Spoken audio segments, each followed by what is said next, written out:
Bienvenidos a Levante de Televisión, a este espacio que hemos querido titular Mujeres Líderes en tiempos de pandemia. Es una ventana necesaria, ya sabéis que la solemos abrir periódicamente en nuestra televisión para debatir, para charlar, para poner ideas en común.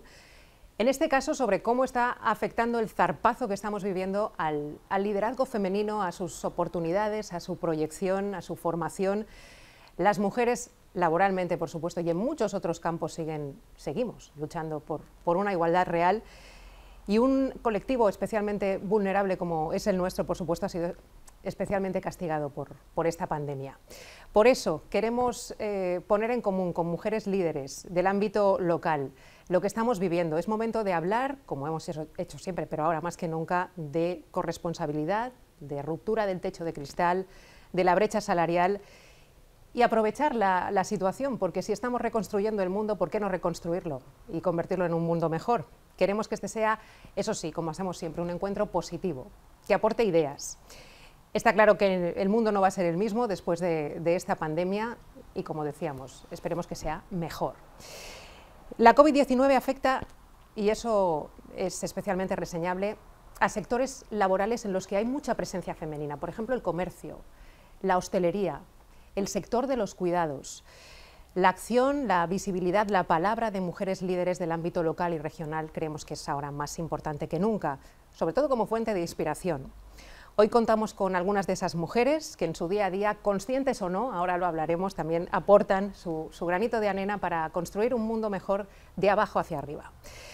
Y qué mejor que traer el plató, como están viendo, a este lugar tan singular y tan simbólico de lo que vamos a hablar. Es SPY Lidera, ya lo conocen, ya lo hemos presentado en Levante Televisión. Es un punto de encuentro y de referencia en nuestra ciudad, en Valencia, para mujeres, en el que se busca fomentar precisamente eso, de lo que vamos a hablar hoy, el liderazgo femenino. Y vamos a pasar ya a charlar, que es lo que queremos, a compartir ideas con nuestras invitadas. Empezamos presentando, empiezo por mi derecha, tenemos a nuestra compañera Lidia del Canto, directora del periódico Levante, el Mercantil Valenciano. Bienvenida. Hola, gracias. Contamos también con Clara Torrijos, ella es CEO en GoCoan. Gracias por estar aquí. Muchas gracias. Pilar Bernabé es teniente de alcalde del Ayuntamiento de Valencia y, por supuesto, tengo que leer. Hoy nos quedamos con el área, si te parece, Pilar, de Desarrollo Económico y Empleo. Bienvenida. Buenos días, ¿qué tal? Tenemos también con nosotros a Rocío Cibrán, ella es directora general en The Westin Valencia. Bienvenida. Gracias. Gracias por estar aquí. Si os parece, hoy hablaremos de ideas generales, pero vuestra aportación personal, cómo habéis vivido esto, es especialmente importante y buscamos que nos inspiréis y nos contéis lo que habéis vivido, Lidia, sobre todo desde el inicio de la pandemia hasta ahora, laboralmente. ¿Cómo ha sido ese periplo durante estos meses, desde puntos de vista tan diferentes? En tu caso, desde un servicio esencial como es un periódico. El nuestro ha sido puro caos. Veías venir que esto llegaba y lo ibas contando, pero creo que nos pasó, pese a ser prensa y pese a ser los que informábamos, lo mismo que al ciudadano medio, que cuando de verdad lo tuviste encima no te lo podías creer ni te imaginabas la magnitud. Era, como se ha dicho muchas veces, una película de ciencia ficción. Entonces, la verdad es que lo vivimos con mucho caos, pero también con bastante orgullo, porque se tomaron decisiones rápidas, nunca dejó de salir el periódico a la calle, por supuesto, pero es que la página web dio información al minuto, y no la página web de Levante, sino la de todos los medios de comunicación, todas las televisiones hicieron directos, Levante Televisión hizo un gran directo informativo, desde los más pequeñitos hasta los más grandes. Enseguida tuvimos esa sensación como colectivo, igual que los sanitarios de servicio público, de ponerte la capa de superhéroes, que digo yo, y de apartar todo lo que era los miedos e incluso las complicaciones en la vida personal para sacar adelante el producto. Como podéis imaginaros, bueno, en prensa somos uno de los sectores donde hay más mujeres líderes y donde hay más cuota femenina dentro de los puestos de dirección.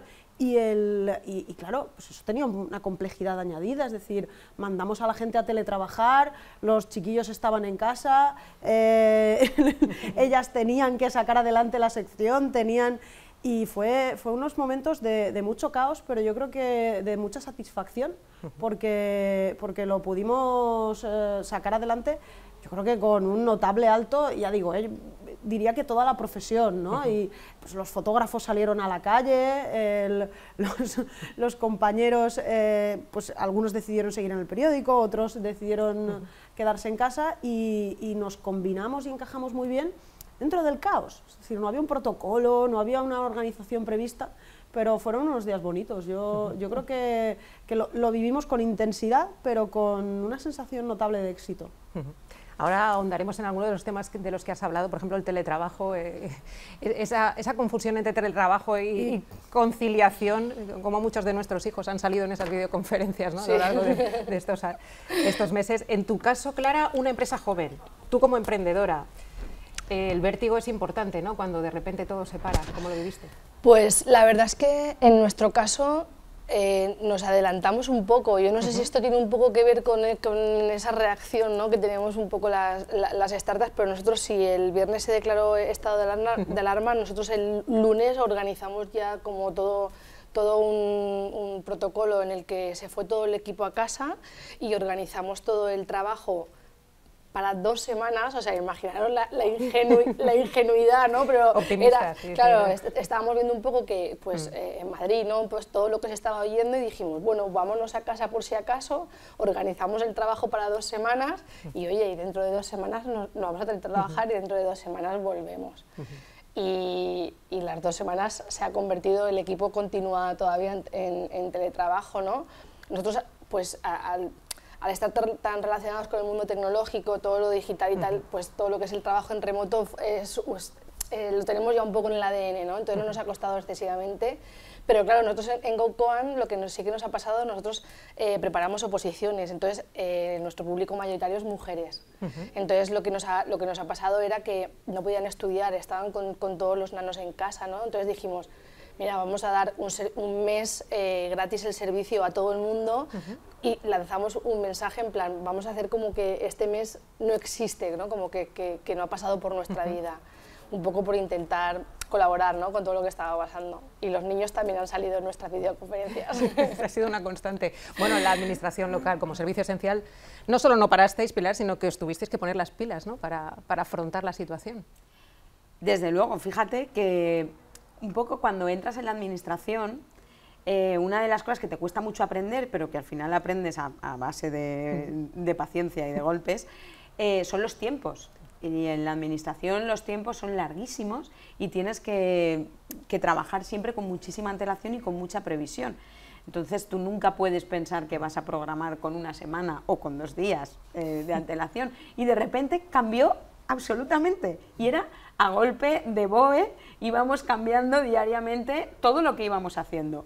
La verdad es que en mi caso concreto es verdad que yo dirijo muchas áreas y eran áreas que estaban directamente muy relacionadas con las consecuencias de la pandemia, ¿no?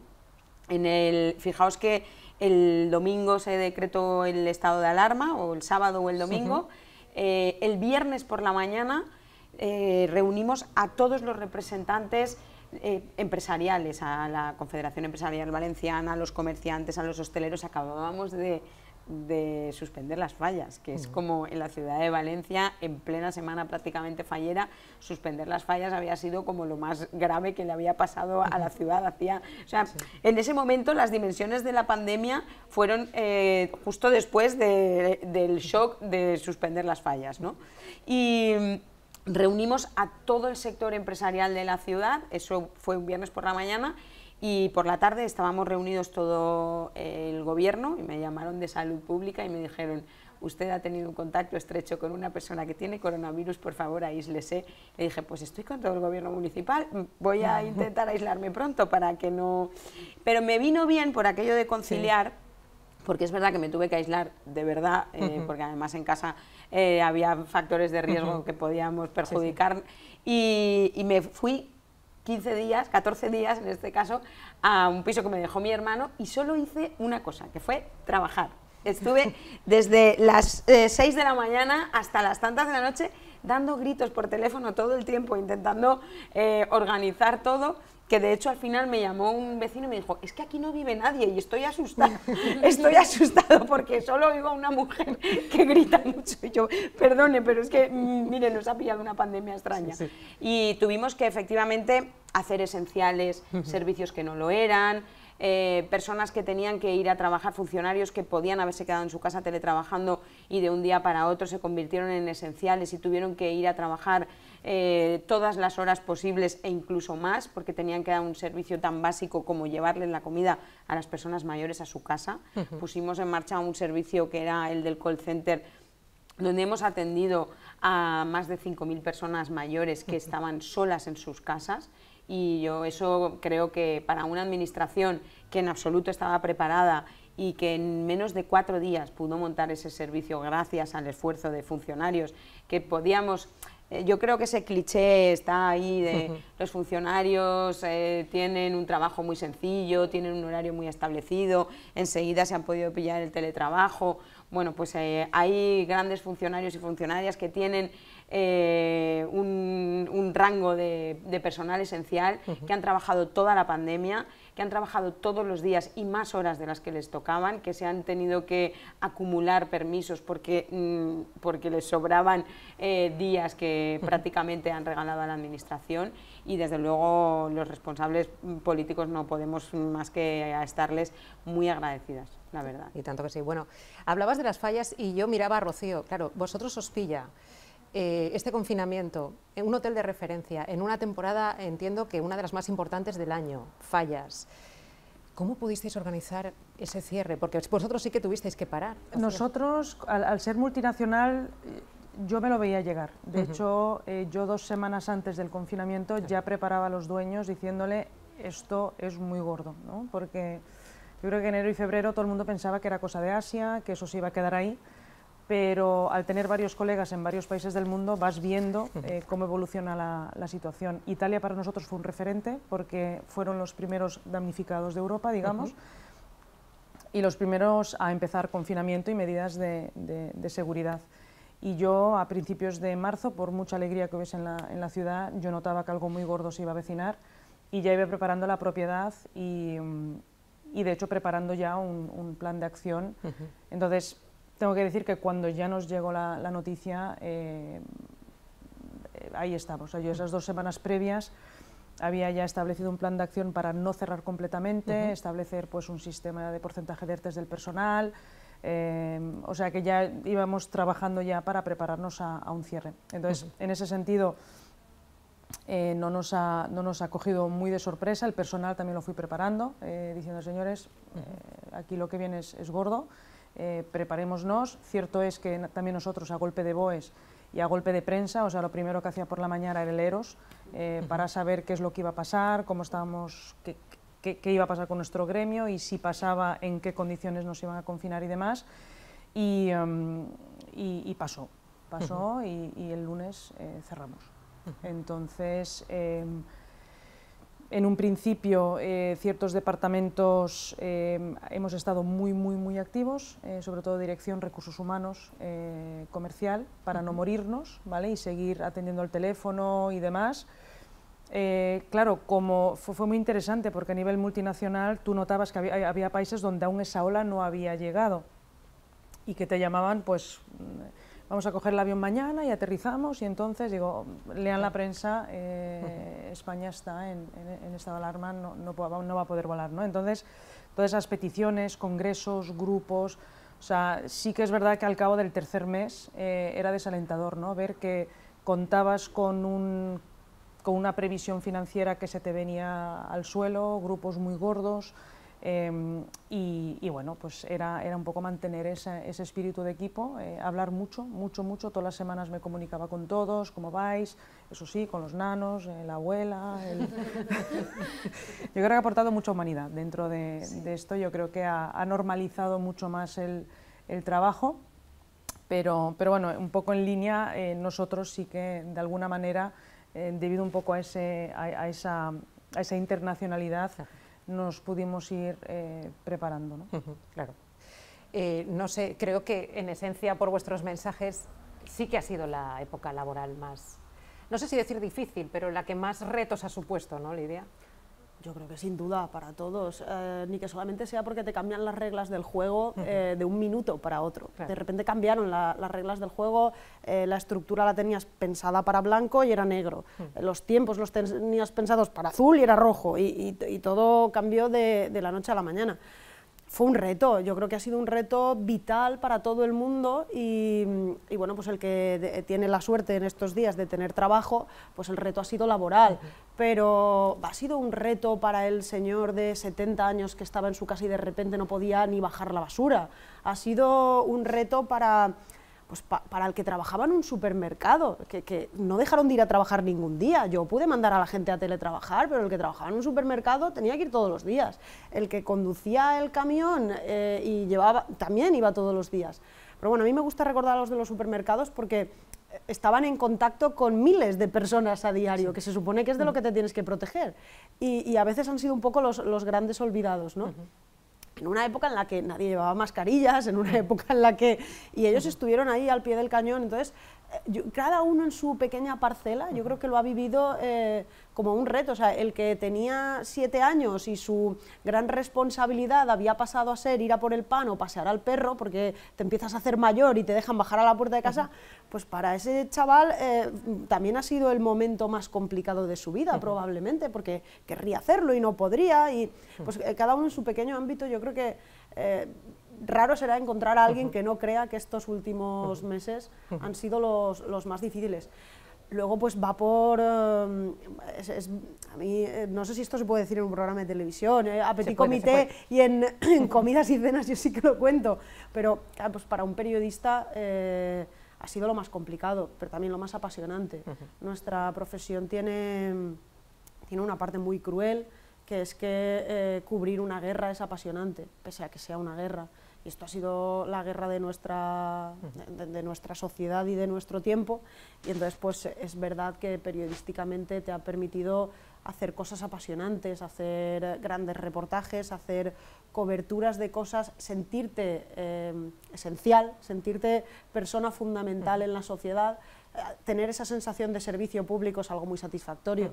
Entonces, para nosotros ha sido una oportunidad también de reivindicarnos como colectivo y de poder dar de verdad un servicio a la sociedad, que además tenía un retorno inmediato. El periódico Levante, pero insisto en que estoy segura de que el resto de compañeros igual, te levantabas por la mañana y era abrumador la cantidad de gente que estaba leyendo el periódico. En la web tienes ese feedback inmediato de que sabes cuánta gente está mirando una noticia.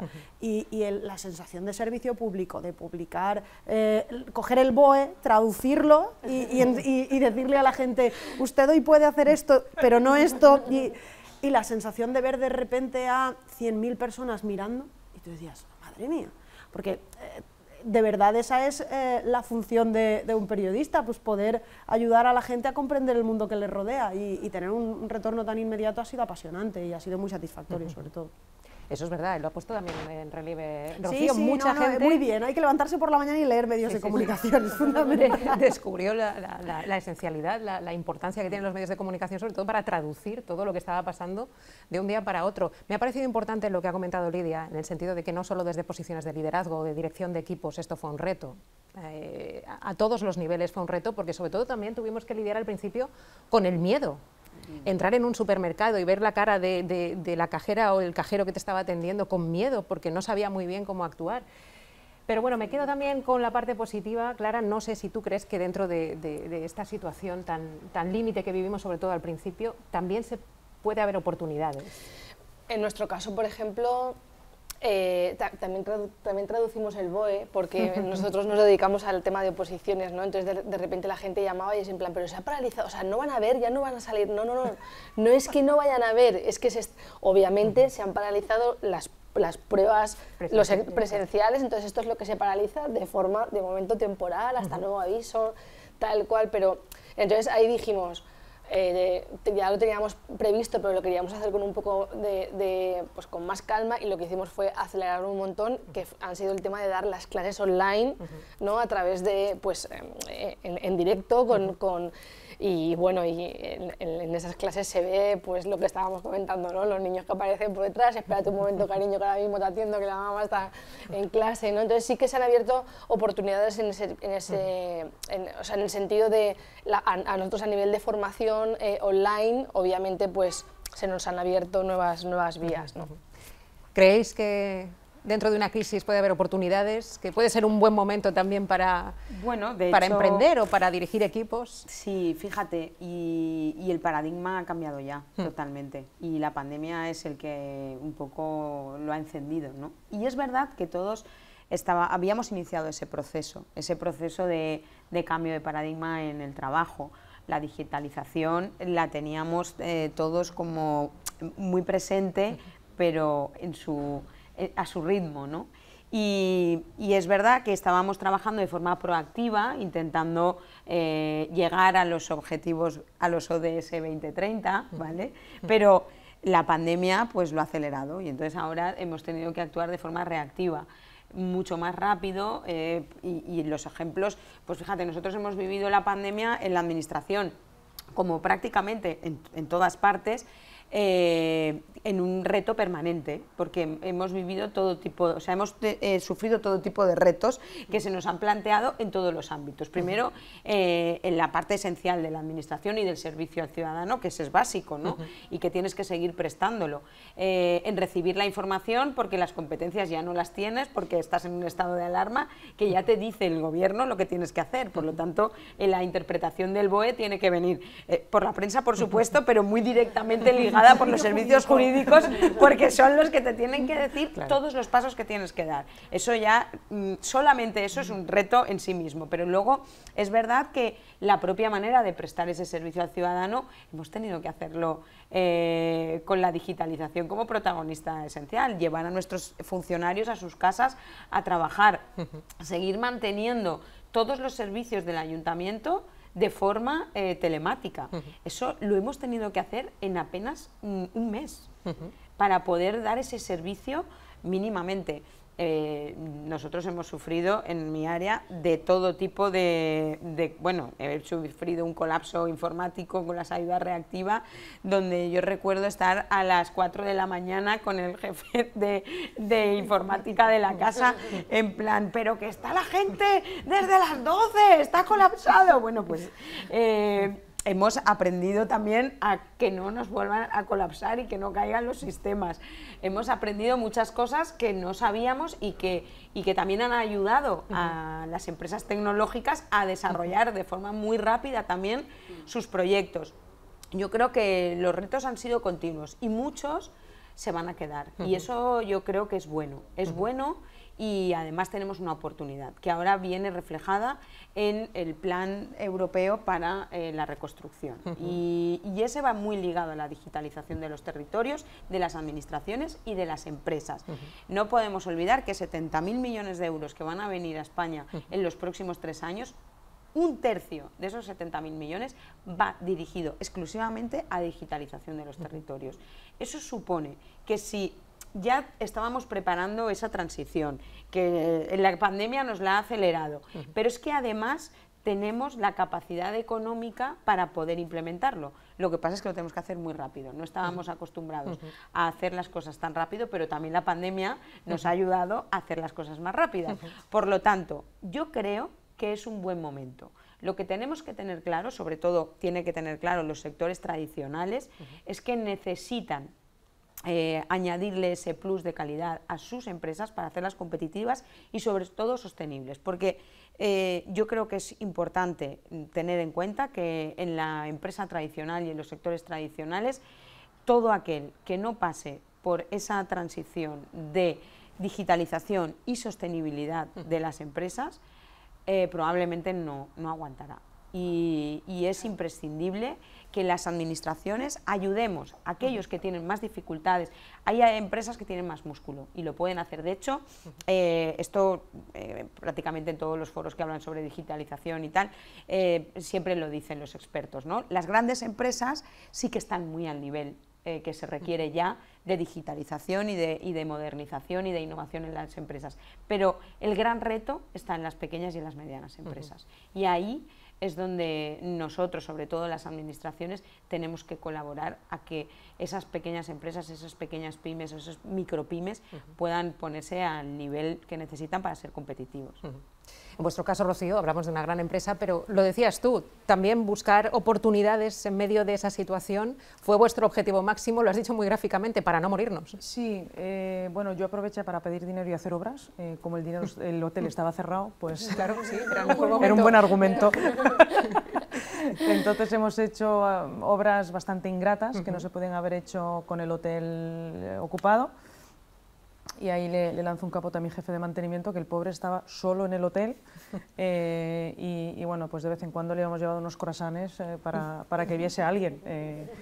Y del resto, pues eso, la digitalización, ahí estoy un poco en línea con lo que decía Pilar, ¿no? Nosotros sí que ya teníamos esa costumbre de, pues por ser multinacional, de videollamadas y esto y lo otro, pero sí que es verdad que lo que ha impulsado un poco más esta pandemia es el tema del, o sea, normalizar el teletrabajo, ¿no? Es decir, que si somos un equipo muy joven, de entre 30 y 40, 50 años, por lo que hay muchos bebés y muchos niños en el hotel. Somos un hotel muy... Vamos.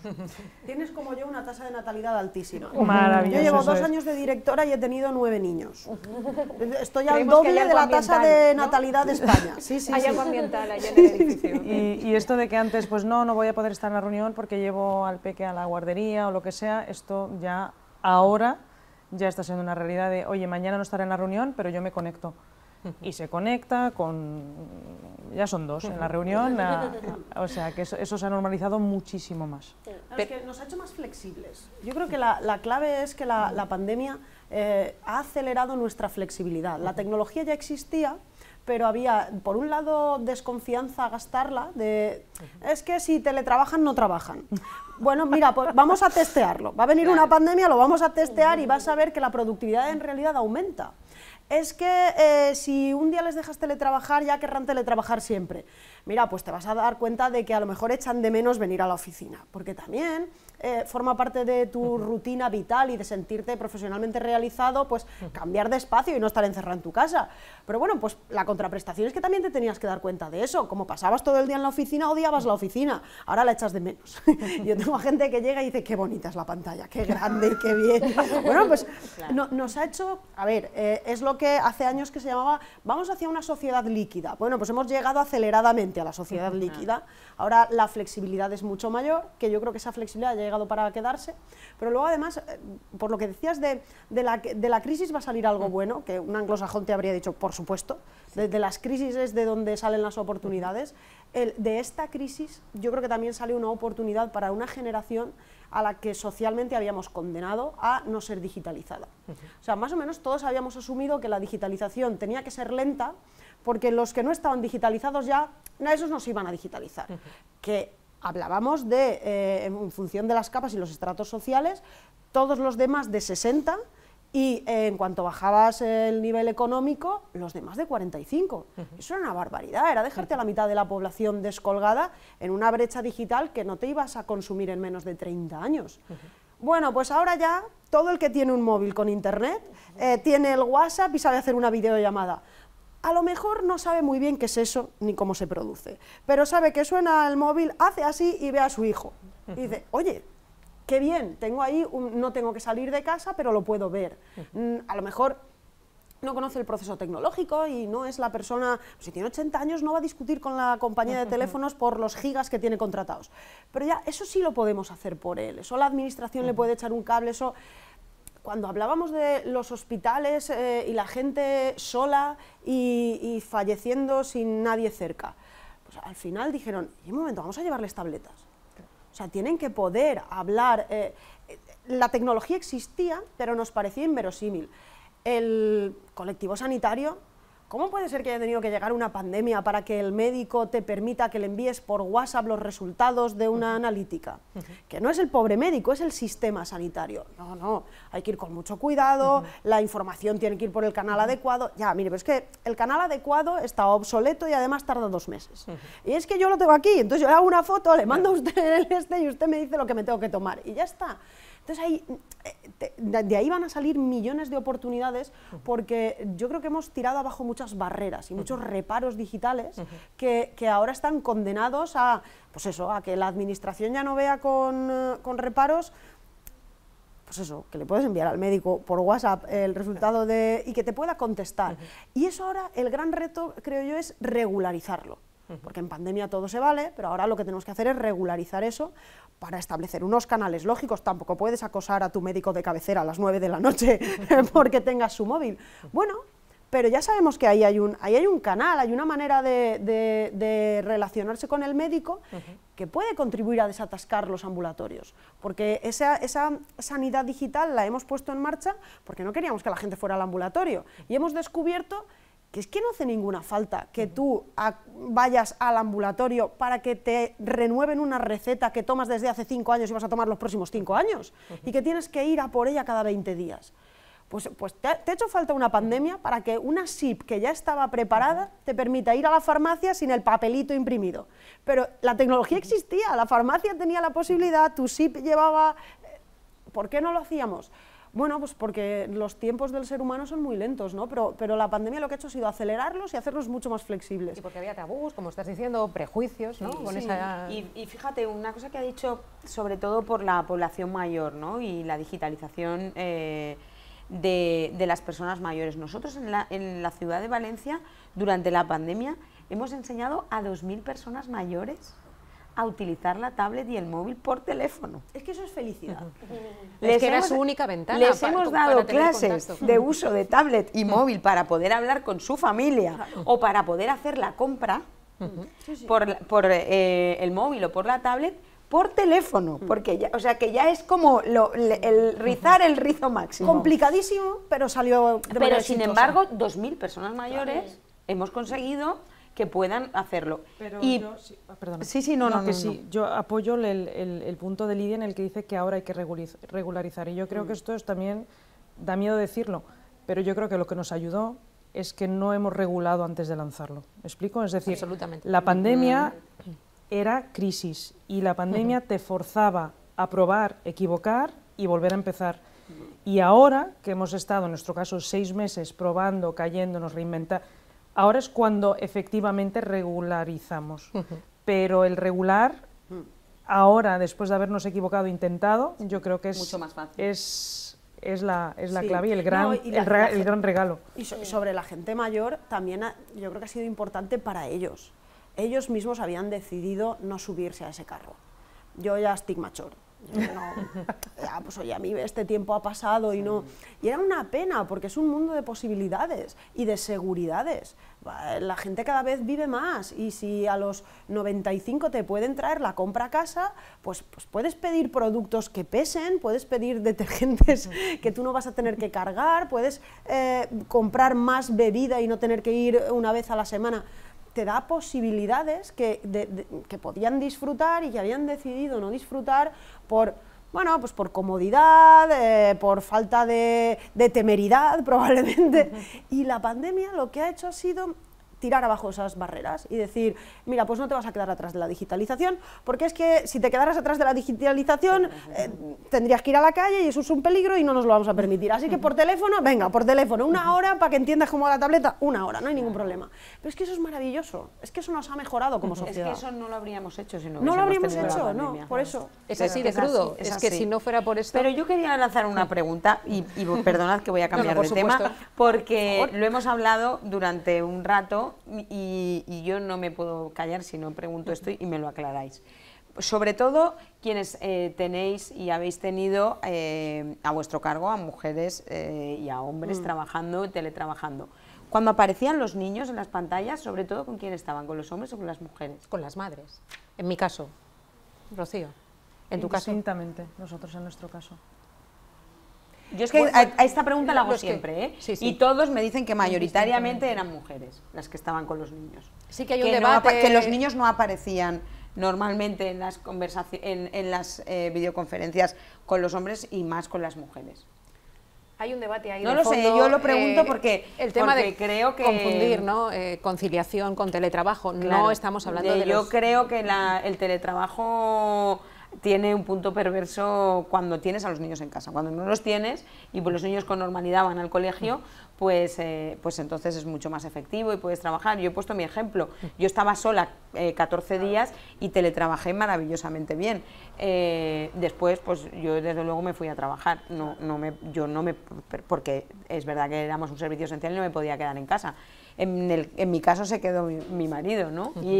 Y me dijo, o me vuelvo a trabajar o acabaré volviéndome loco. Como muchas mujeres que me han dicho lo mismo, y cuando tú dices, qué bonita es la pantalla, qué ganas tenía de volver, todo lo ves bien, ¿no? Porque claro, lo que necesitas, o cuando teníamos las dudas en septiembre si los niños iban a volver al colegio, no, yo en las caras de susto que veía en las madres, sobre todo era de decir, ostras, es que si tengo que quedarme en casa con los niños y teletrabajando, es una servidumbre en la que no sé si voy a poder aguantar, porque han aguantado muchos meses, es que son muchas las mujeres que han aguantado porque veían, como digamos, porque veían el final, ¿no?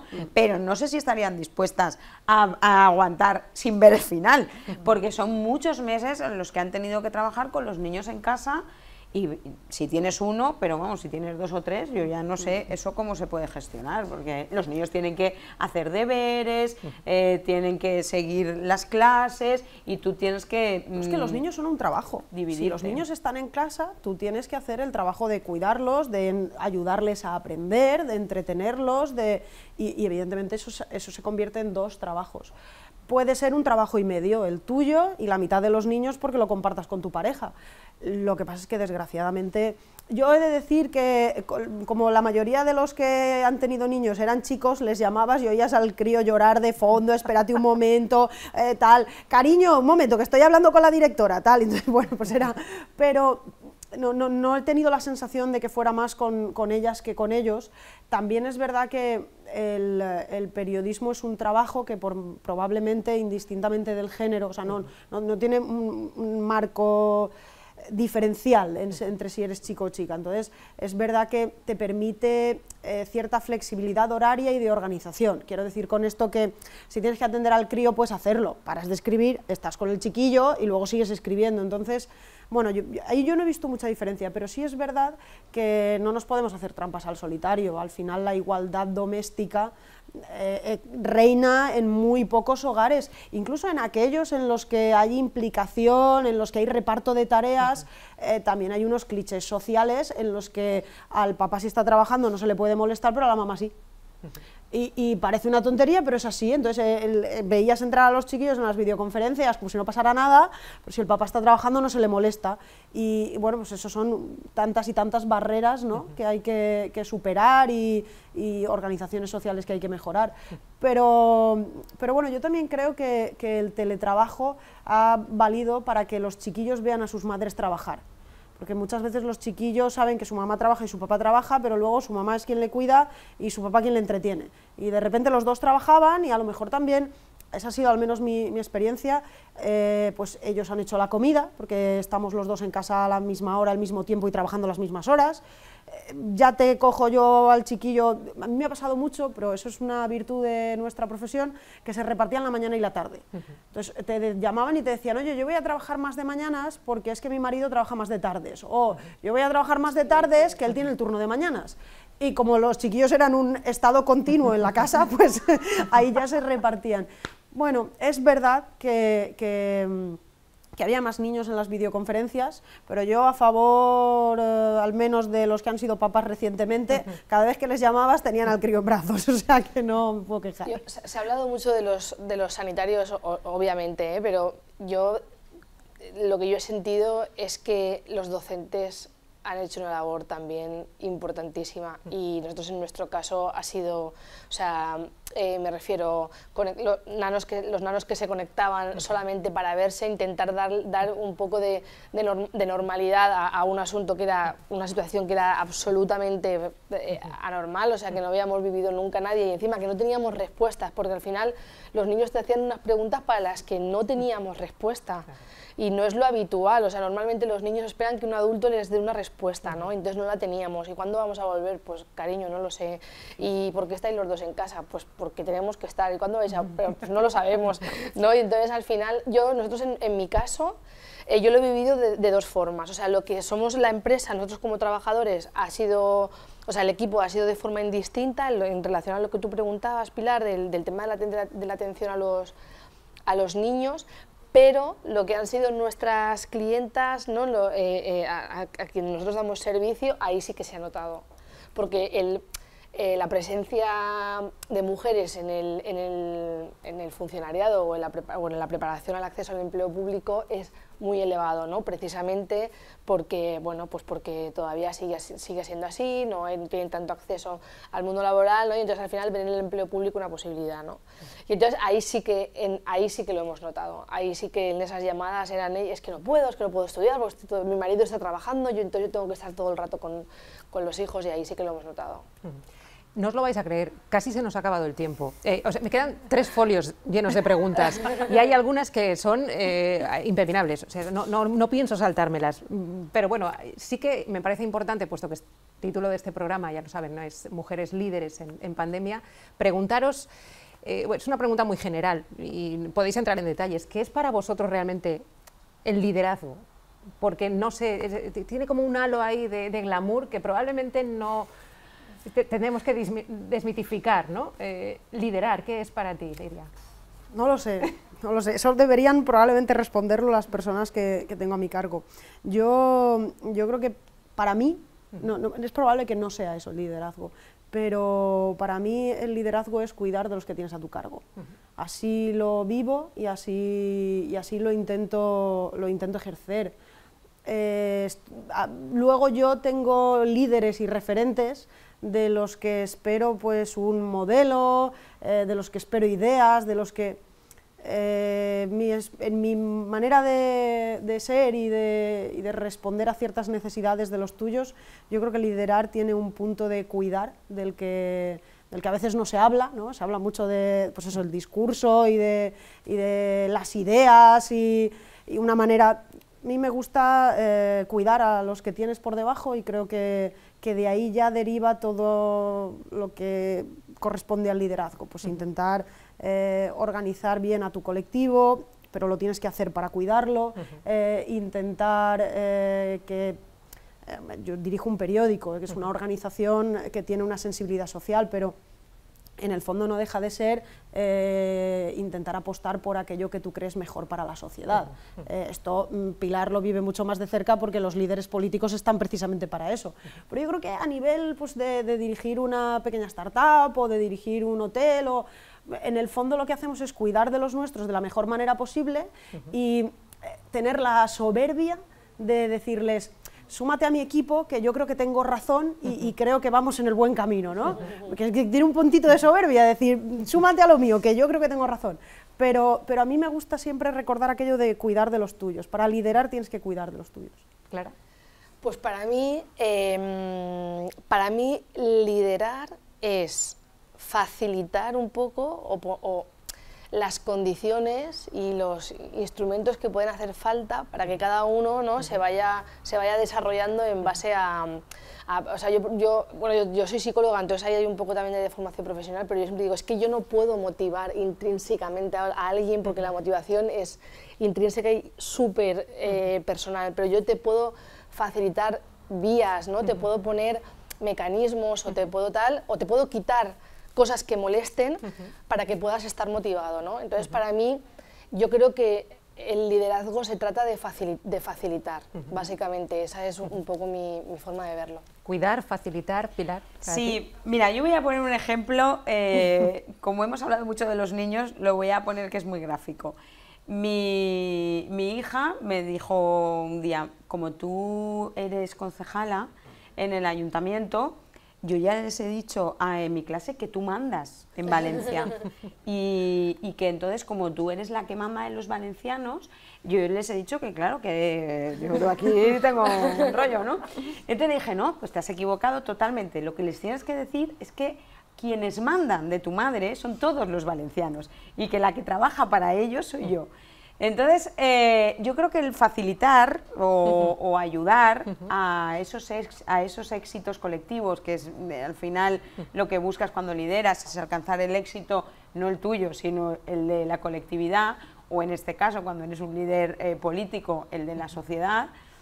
Yo creo que la palabra facilitar o cuidar, que también podría ser, lo que pasa es que yo creo que facilitar para que también lo puedan ejercer el éxito y lo puedan llevar a cabo, yo creo que es la más fácil, ¿no?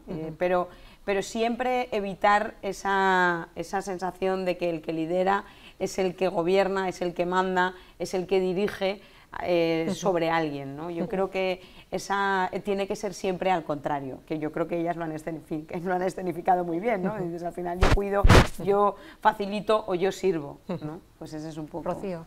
Yo creo que ya se ha dicho mucho, ¿no? Yo voy un poco en la línea de Lidia, yo creo que es generosidad. De hecho, cuando hemos vuelto todos a trabajar, bueno, todos no, o sea, hay un gran porcentaje de gente en ERTE, fue mi gran palabra a mis jefes de departamento. Ahora tenemos que ser más generosos que nunca y más empáticos que nunca para entender la realidad del otro, porque mi departamento, mi realidad, nadie me entiende, yo y mis problemas. Pero claro, somos 11 los que hacemos funcionar ese hotel. Entonces igual yo ahora estoy un poco más desahogado, pero Lidia igual está pobre. Entonces, ¿cómo estás, Lidia? ¿Te puedo ayudar? Hoy por ti, mañana por mí, ¿no?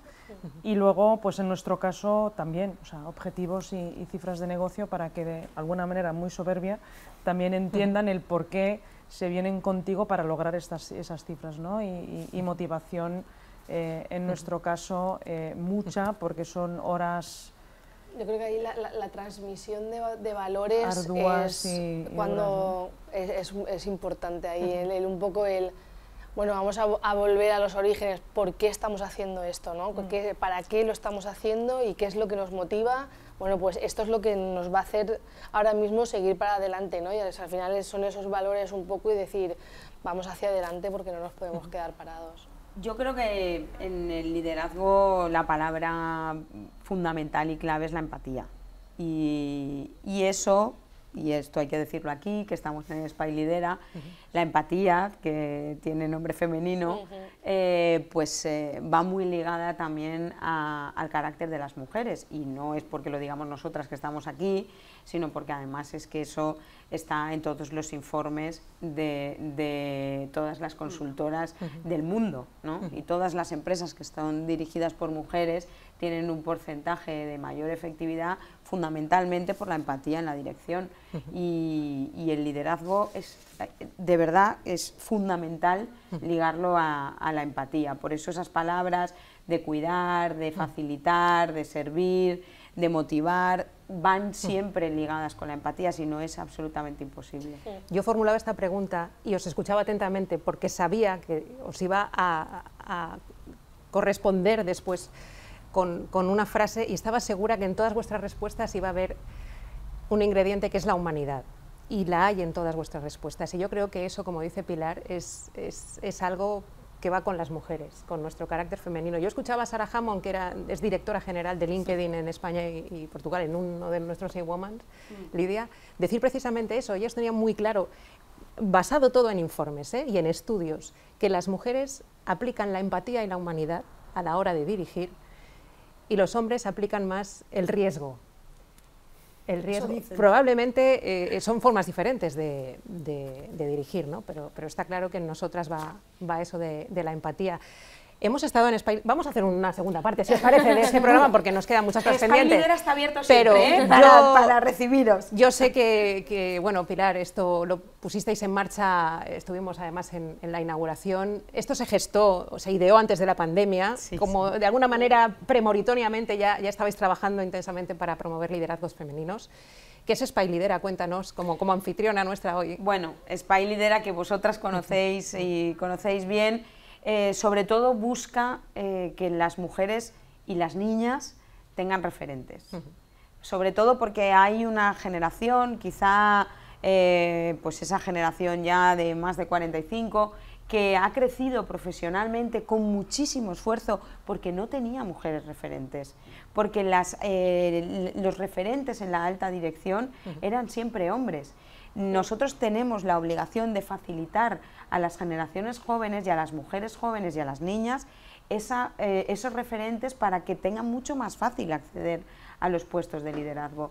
Nosotros tenemos que poner en valor el liderazgo que ya existe y el talento femenino que lo tenemos y es muy importante y además es muy nutrido en nuestra ciudad y lo tenemos que poner en valor en espacios como este que además sirvan de espacios de transmisión de ese talento y de ese conocimiento, porque las administraciones públicas tenemos detectadas cuáles son las brechas, sabemos cuál es la brecha salarial, sabemos cuál es la brecha de género, sabemos cuál es la brecha digital y nuestra obligación es corregir esas brechas. Sabemos que existe la brecha salarial y la brecha de género en el empleo y sobre todo dentro ya de la propia empresa y en los puestos de directivos y en el liderazgo. Este espacio es más necesario que nunca porque esta pandemia también ha traído, y tú lo has dicho al principio, algo que otras crisis no trajeron. La crisis del 2008, como era de la construcción, esa brecha de género no fue tan grande con respecto a las mujeres, pero los principales sectores que se han visto afectados son fundamentalmente femeninos. Entonces, si nosotros antes de la pandemia ya teníamos claro que teníamos que trabajar para corregir esa brecha de género, después de esta pandemia todavía tenemos más obligación. Por lo tanto, este Spy Lidera, desde luego que estará abierto para el programa 2, el programa 3, todos aquellos que hagamos, pero sobre todo estará abierto para todas las mujeres que quieren que les acompañemos en este proceso de crecer profesionalmente. Que sí, que las administraciones nos ayudan, que hay herramientas para crecer y para desarrollar nuestras ideas, y a ti te tenemos clara como pequeña empresaria, como CEO de una startup, pero también como una persona a la que la administración de alguna manera ha ayudado a poner en marcha ese sueño. Bueno, yo he estado en Valencia en Startup Market, estuve en el Valo Market también, en Viveros, o sea, he participado en varios eventos, ¿no? Y siempre están, o sea, me refiero, y yo creo que es importante porque Valencia se está posicionando como un hub tecnológico importante en España, o sea, están viniendo grandes empresas, se están produciendo, hablo a nivel tecnológico, están saliendo cosas muy chulas, ¿no? Y está viniendo gente que se está viniendo aquí a trabajar, ¿no? Oye, que queremos estar en Valencia porque ahí se están cocinando cosas muy chulas, ¿no? Y siempre están, y es importante. Yo creo que al final, desde cursos más iniciales de, oye, cómo emprender, ¿no? Que parecerá una tontería, pero cómo darte de alta de autónomo, ¿no? Que monto una SL, cosas así que son tan importantes y tan básicas, ¿no? Hasta ya pues formaciones de más alto nivel, eventos para que todo el ecosistema estemos en contacto, que es tan importante. Encima el de aquí, el de Valencia, es maravilloso porque es muy colaborador, necesitas algo y enseguida la gente está súper predispuesta, ¿no? Y yo creo que es muy importante, y eso es lo que está haciendo que Valencia se esté posicionando como se está posicionando. Valencia está, no dejéis de estar, Pilar. No, claro que no. No dejéis de apoyarse. Es imprescindible. Como hemos dicho, los jefes, los que nos mandan son los ciudadanos, estamos al servicio, no podemos fallar. Pero yo, mira, me voy a coger a lo que ha dicho. Esta semana habéis publicado que Valencia es la mejor ciudad para vivir, ¿no? Sin duda. Bueno, pues Valencia es la mejor ciudad para vivir, para emprender y para trabajar. Sí. Así que yo creo que con esa frase también es importante que nos quedemos y que todos los que estamos concernidos en esta gran ciudad y que es magnífica, hagamos que eso sea posible. Ha sido un placer compartir ideas con vosotras, se me ha hecho corto, así que lo dicho, os emplazo a otra cita. Rocío Cibrán, directora general de The Westin Valencia, gracias. Gracias, Pilar Bernabé, por ser una magnífica anfitriona de esta cita, como cada año. Gracias, Clara, por estar también con nosotros. A vosotras. Lidia, nos vamos al periódico. Sí, Lidia, por favor. Gracias. Vamos a seguir trabajando. Y gracias a todos ustedes, mujeres y hombres que han estado con nosotros en esta cita tan importante. Siguen con más programación aquí en Levante Televisión. Hasta luego.